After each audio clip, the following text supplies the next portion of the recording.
Bom dia, boa tarde, boa noite. Essa daqui é a parte 3 da nossa aula de Físico-Química e eu vou falar hoje sobre o diagrama de fases.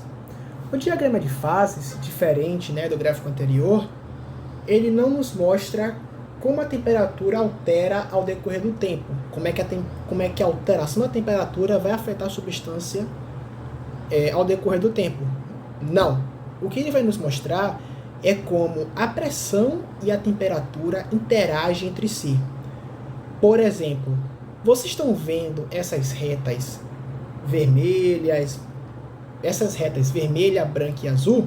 Então, elas separam as regiões. Essa região entre a vermelha e a branca é a região sólida. Ou seja, essa linha branca é justamente a passagem do estado sólido para o líquido. Por quê? Olhe bem, nós temos ali entre a região vermelha e branca a região sólida, correto? Entre a linha vermelha e branca. E entre a linha branca e azul nós temos a região líquida, correto? Então, essa linha branca representa justamente o ponto de fusão dessa substância que nós estamos estudando. Nesse caso aqui, eu utilizei a água como referência, como exemplo. E essa região vermelha aí, vocês podem perceber que abaixo da linha vermelha e azul, nós temos a região gasosa. Isso significa que essa linha vermelha nos demonstra a passagem do estado sólido para o gasoso. E a linha azul representa a passagem do estado líquido para o gasoso. Essa é a leitura que você necessita ter de um diagrama de fases. Há algumas coisas que podem ser novas, como esse ponto triplo e esse ponto crítico. O ponto triplo é basicamente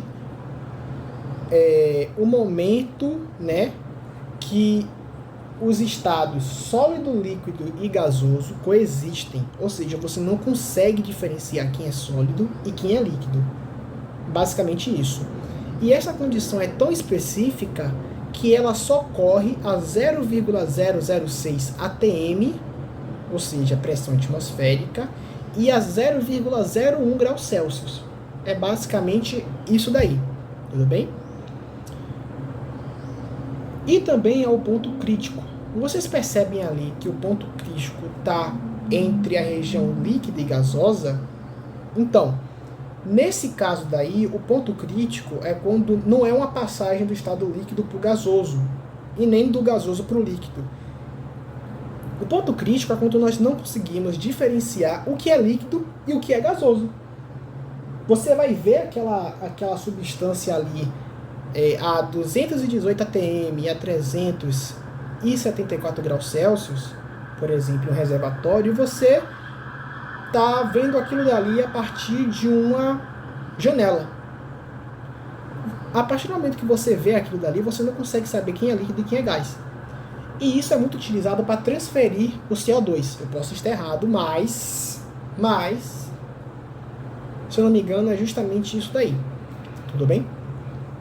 Então, essa é a leitura que vocês precisam ter do diagrama de fases. Como é que a pressão e a temperatura, a interação entre elas, afeta a molécula. É simples, é prático e é objetivo. Beleza? Se tiver alguma dúvida, podem colocar nos comentários. É importante também falar que o diagrama de fases ele foi importante no estudo de processos isotérmicos, ou seja, em que o processo onde a temperatura não altera, e em processos isobáricos, ou seja, processos onde a pressão não altera, tudo bem? Um exemplo de processo isotérmico que nós podemos utilizar é justamente o processo de o processo de destilação fracionada dos petróleos que ocorre nas refinarias. O petróleo, ele é um composto, ele é um aglomerado de compostos orgânicos, ou seja, tudo que é molécula orgânica está ali dentro do petróleo. Como a gente não consegue observar, uma molécula ou um átomo de forma clara, o que a gente faz?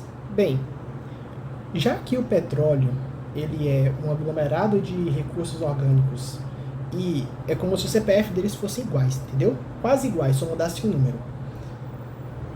Mas o que acontece? Como a gente sabe que eles são um aglomerado de compostos orgânicos, mesmo eles sendo praticamente iguais, o ponto de ebulição de cada um e de fusão também vão ser diferentes, porque eles são quase iguais, eles não são iguais, entendeu?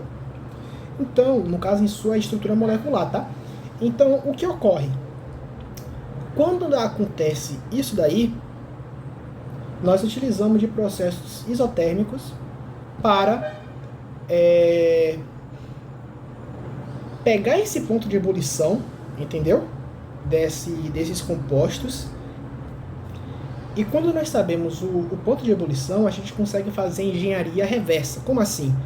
Bem, a gente sabe que a água, quando chega a 100 graus Celsius, ela sai do estado líquido e passa para o gasoso.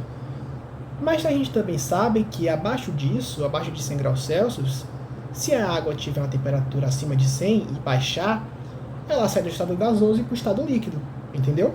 Então vão ter diversos pratinhos em uma coluna gigante parecendo um prédio, onde vai ter um espaço, entendeu? E esse espaço vai ser o suficiente para esse petróleo que foi bem assado e vai ficar no estado gasoso.